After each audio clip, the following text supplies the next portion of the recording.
La aparición de Robert en diciembre del año 1978 hizo saltar todas las alarmas. Robert, de 15 años, tenía una reunión de trabajo con el respetado John Wayne Gacy. Las sospechas recayeron en John, ya que fue el último en verlo con vida. Una semana después de su desaparición, John confesó todos sus crímenes y desvistió sus auténticos deseos perversos. Quedaría en la historia de la criminología y sería conocido desde entonces como Pogo, el payaso asesino.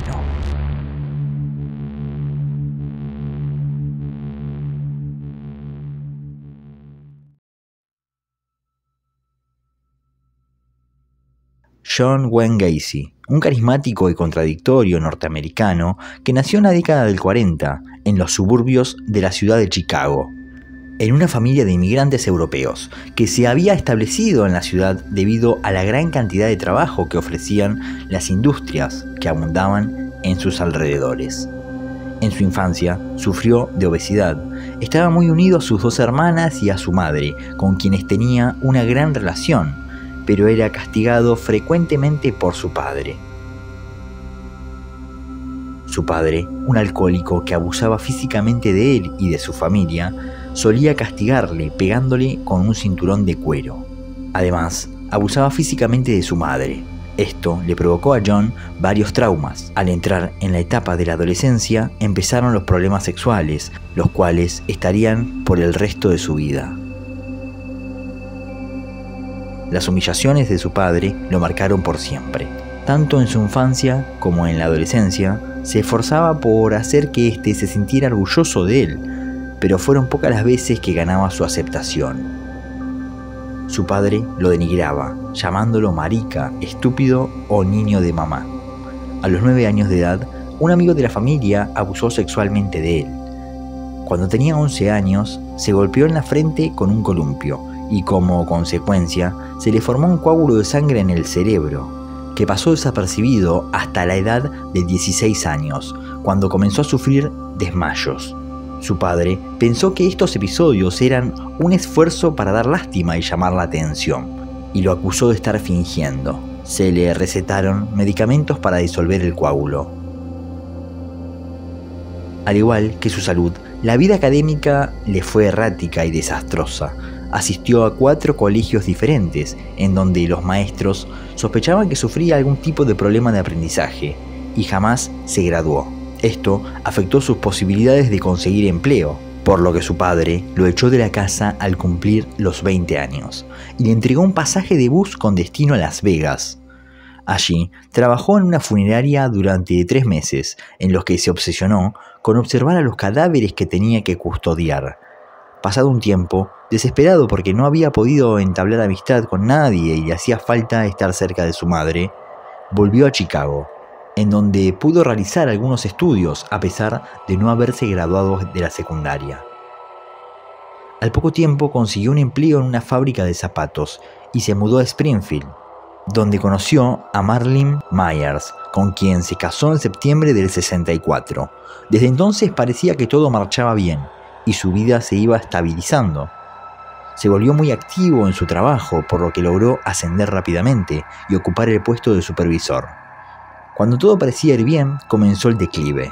En el año 68, John fue acusado de abuso sexual de menores. Las autoridades lo condenaron a 10 años de prisión, pero solo estuvo 2 años, saliendo en 1970 por buen comportamiento. Se casó por segunda vez con una mujer que conoció en la secundaria.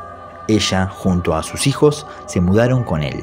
John se convirtió en un importante y respetado miembro de la comunidad. Por las mañanas y tardes trabajaba arduamente en una empresa de construcción y los fines de semana se disfrazaba de payaso. Comenzó a organizar distintas reuniones y por primera vez apareció su alter ego, Pogo, un payaso que entretenía a los niños en fiestas. Debido a su expresividad, Pogo se volvió famoso en los hospitales infantiles de la ciudad, a los que llegaba sonriente, regalaba globos de colores y pequeños muñecos de peluche que compraba con su propio dinero. Como su empresa era próspera y se estaba enriqueciendo, empezó a organizar asados en su jardín. Llegaron a congregar más de 300 personas, que regresaban a sus hogares con la panza repleta y con una sonrisa en el rostro. A la sombra de esto, John llevó sus crímenes más allá y comenzó a asesinar. Utilizando ese querido disfraz de payaso, John se acercó a los niños que deseaba acosar y para no dejar testigo alguno, decidió eliminarlos por completo. Su primera víctima fue Timothy, un niño de 15 años a quien ofreció llevar a su auto y, según sus propias declaraciones, después de violarlo decidió acuchillarlo varias veces y enterró su cadáver en el sótano. Tras esto, se dio cuenta de que matar le daba una satisfacción mucho más grande que los abusos y siguió este modus operandi con diferentes víctimas. Al enterrar los cuerpos en su casa, el olor comenzó a molestar a los vecinos. Sin embargo, John culpó las tuberías y siguió haciendo diversas fiestas en su hogar, como el payaso Pogo. 3 años más tarde del primer asesinato, volvió a actuar. En este caso, fue un chico de 17 años. Este era uno de los empleados que tenía Wayne. El chico fue hasta la casa reclamándole que le debía dinero. Hubo una pequeña discusión y el chico se fue de su casa, pero Wayne tenía otra cosa en mente. Fue a buscarlo de nuevo, diciéndole que tenía el dinero guardado en su casa. El chico lo acompañó y cayó en las garras del asesino. A lo largo de los meses que siguieron, empezaron una serie de misteriosas desapariciones de jóvenes adolescentes, todos ellos hombres. La captura de Wayne se dio cuando algunos vecinos vieron a un joven apuesto llamado Robert, quien había informado que iba a una entrevista de trabajo. Lo vieron ingresar a la vivienda del constructor, de la cual jamás salió. Su desaparición alertó a todas las autoridades que estaban interesados en saber quién era el responsable de esta ola de desapariciones. Todo apuntaba a Wayne. Cuando la policía llegó a su vivienda, este aún no había tenido el tiempo para esconder el cadáver, por lo que enseguida dieron con el cuerpo y las herramientas de tortura que había utilizado. También encontraron en su casa varios artículos que lo relacionaban con las 33 desapariciones recientes. A partir de ese momento, iniciaría uno de los juicios más importantes de la historia de Estados Unidos, en el que se descubriría la forma en que Pogo mató a sus víctimas y algunos rasgos de su personalidad que todavía siguen asombrando a los psicólogos. La policía no paró de encontrar cadáveres en toda la casa, enterrados dentro y fuera de la misma. El olor a la putrefacción era nauseabundo. Los vecinos se habían quejado muchas veces, pero jamás imaginaron que esto provenía de decenas de cuerpos apilados en descomposición. Pogo seducía a las víctimas con promesas de dinero o trabajo y las llevaba hasta el sótano de su vivienda, en donde los torturaba, violaba y después echaba a un foso que había instalado debajo de la construcción, el cual había llenado con cal y ácido para acelerar su descomposición y evitar así los malos olores, lo que nunca consiguió, ya que saturó el lugar de cuerpos.